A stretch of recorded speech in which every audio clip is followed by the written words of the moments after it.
Ish-kreu i Shërbimit Informativ Shtetëror Fatos Klosi thot se me grabitjen e Bankës së Shqipërisë është cënuar siguria kombëtare ndërsa bën fajtor për këtë guvernatori Fullani. Në një intervistë për gazetën Panorama, Klosi deklaron se Fullani është votuar nga përfaqësuesit e popullit në parlament dhe ai është përgjegjës për mirë funksionimin ose keq funksionimin e institucionit që drejton. Ish-kreu i SHISH e konsideron vjedhjen në bankë një ngjarje të rëndë, ndërsa shton se për mënyrën se si janë sjellë punonjësit e bankës gjanë shumë me vjedhjen e thesarit të shtetit shumë vite më parë. Edhe atje kishte muaj dhe vite të tëra që nuk ishte hapur asnjëherë dera e thesarit dhe nuk dinte njeri se çfarë kishte brenda.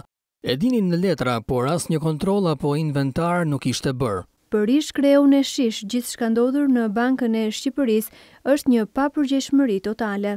Banka e Shqipërisë është institucioni kryesor i pavarur i shtetit në fushën e ekonomisë dhe financave. Të tjerat varen nga qeveria. Dhe në del se në këtë institucion pas ka një papërgjegjshmëri kaq të madhe sa nuk zbatohen procedurat e kontrollit dhe sigurisë.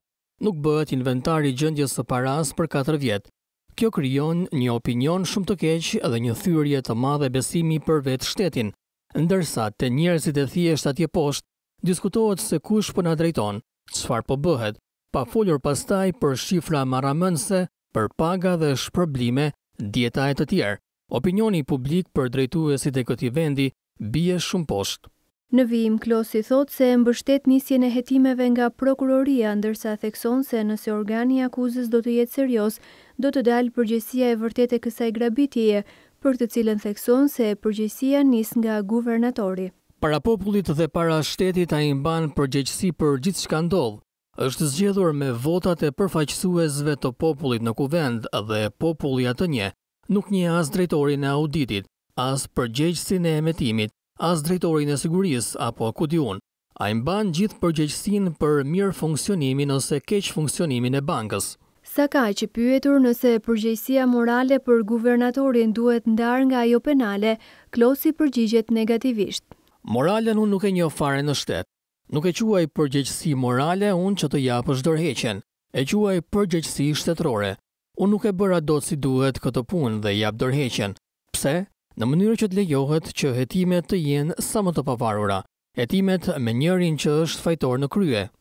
Ku do të shkoj dhe prokurori të kërkoj atij dokumente, materiale për të bërë një hetim të plot, nuk besoj se janë objektive. Klosi shton se me një ekip ad hoc mund të pezullohi përkohësisht guvernatori, por jo të qëndronte në krye të bankës ndërkohë që hetohet në bankën e tij. Sa ka që pyetur për rolin që po mban qeveria shqiptare mbi këtë çështje, Klosi thot se ajo duhet të ishte më e prerë.